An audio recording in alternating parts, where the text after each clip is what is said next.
Chicken momo বানানোর জন্য প্রথমেই নিয়ে নিয়েছি কিছুটা কিমা করে রাখা চিকেন। তারপর একে একে দিয়ে দেব পেঁয়াজ কুচি, গ্রেট করে রাখা গাজর, কাঁচা লঙ্কা কুচি, ধনেপাতা কুচি, পাতিলেবুর রস, স্বাদ মতো নুন, গোলমরিচের গুঁড়ো ও সয়া সস। তারপর সব কিছু আমরা ভালো করে ম্যারিনেট করে নেব।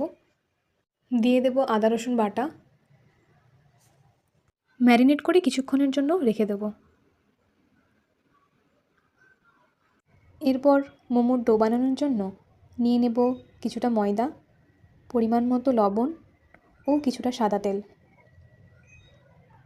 হালকা গরম জল দিয়ে আস্তে আস্তে মোমোর ডোটি মেখে নিতে হবে। বারে বারে পরিমাণ মতো জল দিয়ে মোমোর ডোটা শক্ত করে মেখে নিতে হবে। মোমোর ডো নরম হলে পরে মোমোর শেপ দিতে সমস্যা হতে পারে। এরপর লুচির থেকে একটু ছোটো সাইজের লেচি বেলে নিয়ে তাতে পুর ভরে একে একে মোমোর শেপ দিয়ে নেব। এইভাবে দুই পাশ চেপে এক এক করে আমি মোমোর শেপগুলি দিয়ে নিচ্ছি।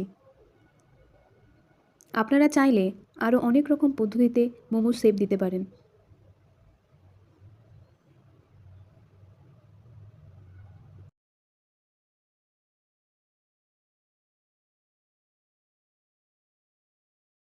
এরপর মোমোগুলি একে একে স্টিম করার জন্য দিয়ে দেব।